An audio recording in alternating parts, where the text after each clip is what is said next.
Louis Martin est venu habiter cette maison. La famille Martin a quitté Alençon après la mort de la maman, Zélie, le 28 août 1877. La mort. La famille s'est installée à Lisieux-Buissonnet le 15 novembre de la même année. Et à ce moment-là, on dit que Louis Martin ne manquait ni de vigueur, ni de vitalité. Il avait 54 ans. Monsieur le maire, vous avez quel âge? Un peu plus, un peu plus. Le 1er mai 1887, 10 ans après, il connaît une première attaque de paralysie. Sa jambe gauche devient traînante, sa langue embarrassée, mais le jour même, il tient à se rendre à la messe à la cathédrale, à y communier, car c'était l'ouverture du mois de Marie. Son beau-frère, pharmacien, lui donne des soins et la situation devient meilleure. C'était le 1er mai 1887. Le 29 mai de la même année, Thérèse va confier à son père sa vocation. Et quand on va au Buissonnet, il y a la sculpture en marbre qui montre le père et la fille côte à côte quand Thérèse confie à son père qu'elle veut entrer au Carmel. Mais déjà auparavant, en 1879 ou 1880, Thérèse, dans le grenier des Buissonnets, qu'on appelle le belvédère, avait eu une curieuse expérience. Son père était à Alençon et elle a eu le sentiment de le voir au fond du jardin, beaucoup courbé, la tête couverte d'une espèce de tablier. Plus tard, quand le père va être malade, elle déclara à son aîné, Marie, c'est bien papa que j'avais vu s'avançant courbé par l'âge, c'était bien lui, portant sur son visage vénérable, sur sa tête blanchie, le signe de sa glorieuse épreuve. La glorieuse épreuve, Thérèse la nomme dans son expérience spirituelle de carmélite, et quand elle écrit les dates principales de sa vie, elle met au jour où le père est entré à l'hôpital de Caen, que c'est la plus grande grâce.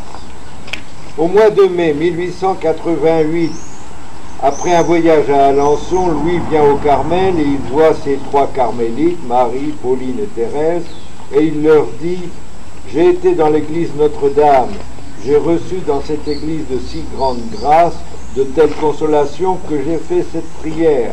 Mon Dieu, je veux souffrir quelque chose pour vous et je me suis offert. » De fait, les signes avant-coureurs précèdent sa maladie.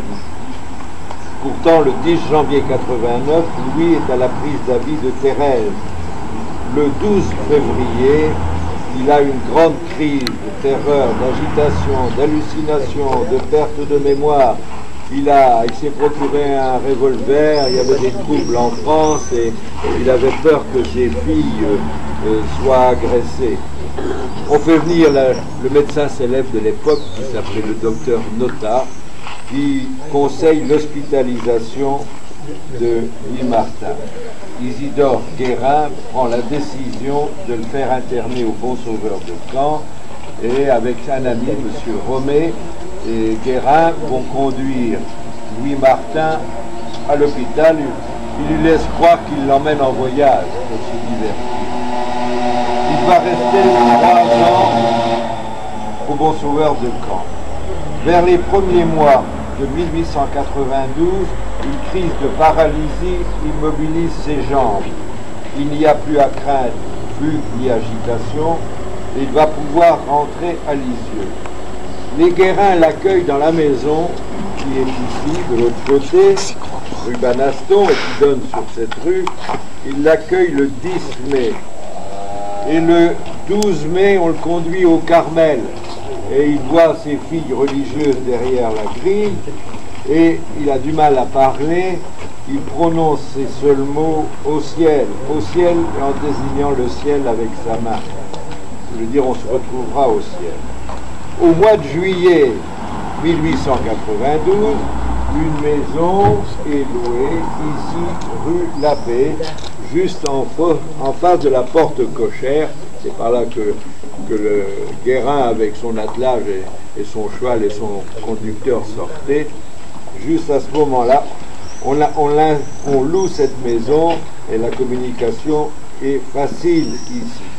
Alors cette rue Labbé, on m'a donné une petite notice.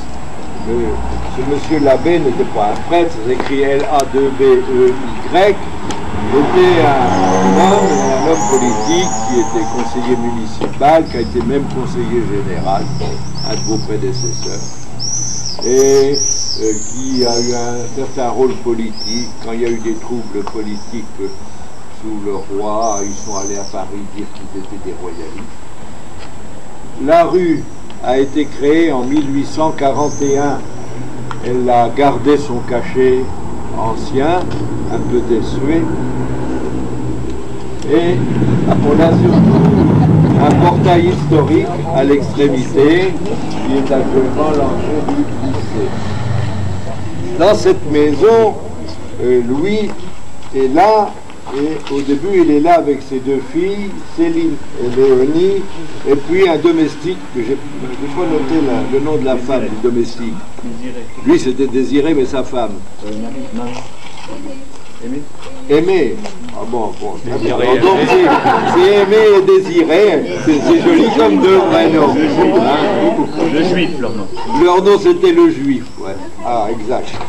Et Désiré est un grand costaud, il est fort, et il fait manger Louis, il le déplace, il le porte dans ses bras jusqu'à son fauteuil, ou bien à sa voiture. Parce que Mère Agnès, devenu prieur, a offert à son père une petite voiture.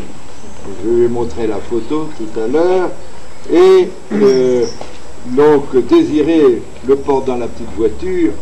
Et de l'autre côté, vous allez le voir en imagination, il y a un beau jardin qui donne sur la Touques.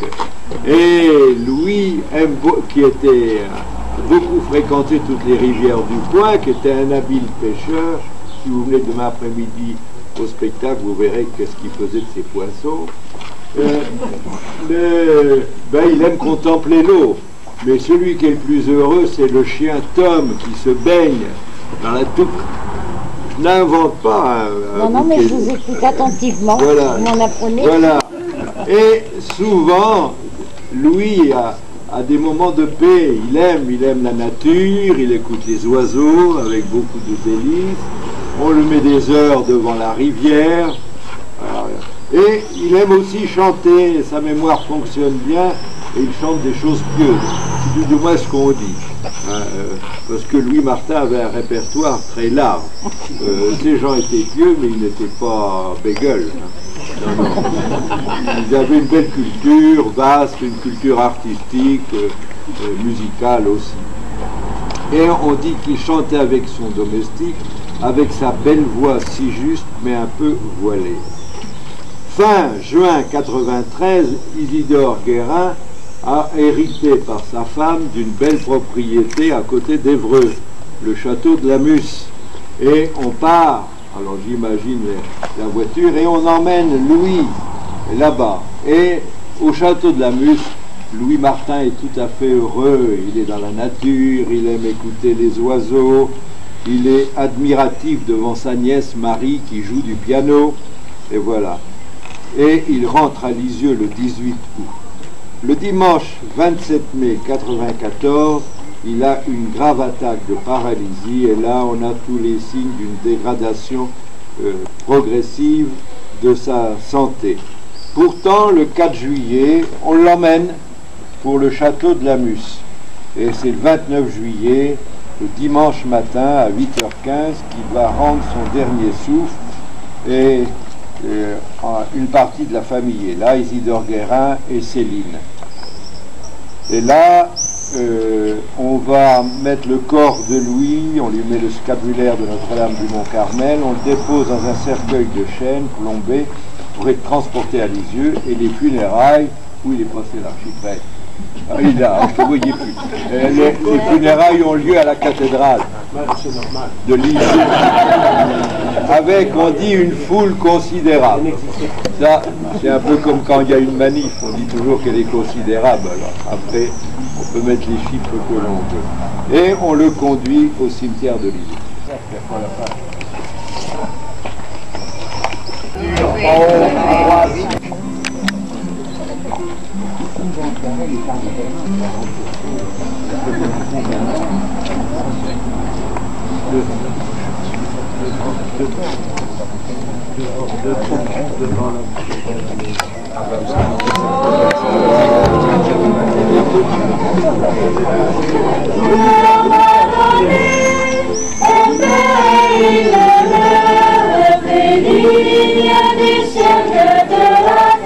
D'abord remercier monsieur et madame Hervieux qui, avec amitié et joie, ont accepté de partager notre bonheur. Alors.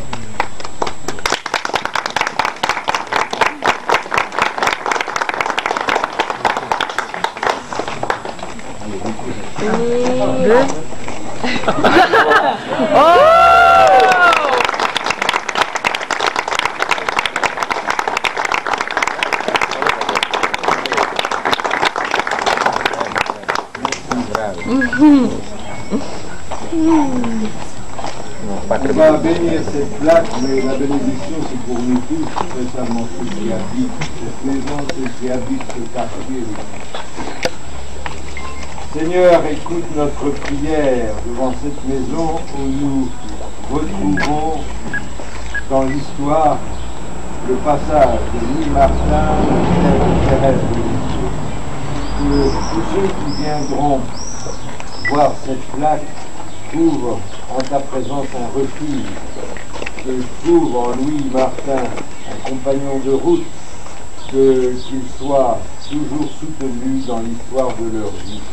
Nous t'en prions, toi qui règnes pour les siècles des siècles. Amen. Amen.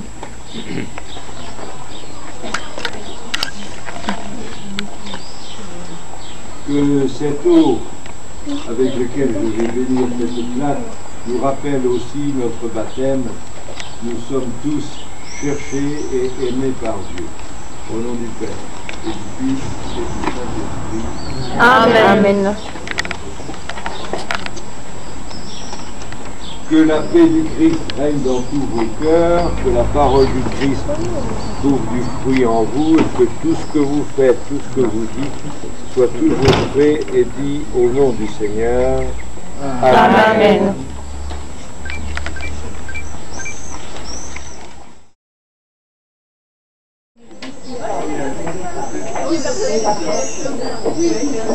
Ah, franchement, dommage qu'elle dans J'imagine la catastrophe. Ah ouais, là, Mon mari va vous dire que c'est mariage.